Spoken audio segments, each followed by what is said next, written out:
નમસ્કાર, mid day news સાથે હું છું અક્ષય. સમાચાર વડોદરાથી. સ્કૂલમાં વિદ્યાર્થીનીની હત્યાના કેસમાં કોર્ટનો ચુકાદો સામે આવ્યો છે. આરોપી વિદ્યાર્થીને કોર્ટે આજીવન કેદની સજા ફટકારી છે. 2018માં એક વિદ્યાર્થી દ્વારા અન્ય વિદ્યાર્થીની હત્યા કરવામાં આવી હતી. બરાનપુર વિસ્તારની શાળામાં છરીના ઉપરા છાપરી ઘા મારીને હત્યા કરી હતી. ધોરણ 9ના વિદ્યાર્થીનીની હત્યા કરનાર વિદ્યાર્થીને કોર્ટે આજીવન કેદની સજા સંભળાવી છે.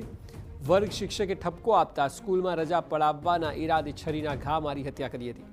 કેસમાં 20 સાક્ષી અને 42 દસ્તાવેજી પુરાવા ચકાસવામાં આવ્યા.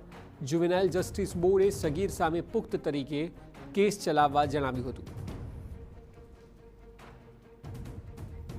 વધુ માહિતી આપી રહ્યા છે સંવાદદાતા મનીષ સિંહ. મનીષ, ખૂબ જ અલગ આ કેસ છે કારણ કે વિદ્યાર્થીને આજીવન કેદની સજા ફટકારાઈ છે. આપ જણાવો કે સમગ્ર મામલે કોર્ટનું અવલોકન શું રહ્યું અને આ કેસ શું હતો તેની પણ થોડી બ્રીફ આપો.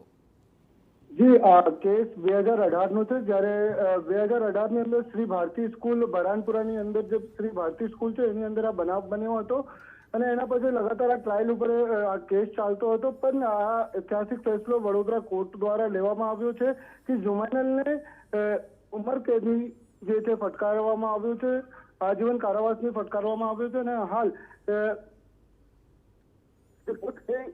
જ્યારે આ કોર્ટની અંદર આ ટ્રાયલ ચાલતો હતો તે જે સગીર હતો એ કોર્ટની અંદર મોજૂદ હતો અને જ્યારે આ સજા ફટકારવામાં આવી કોર્ટ દ્વારા ત્યારે એક કિસ્સો પાડતો હતો.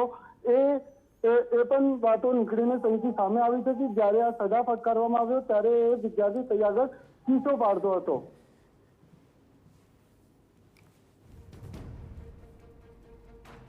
આભાર મનીષ સમગ્ર માહિતી બદલ.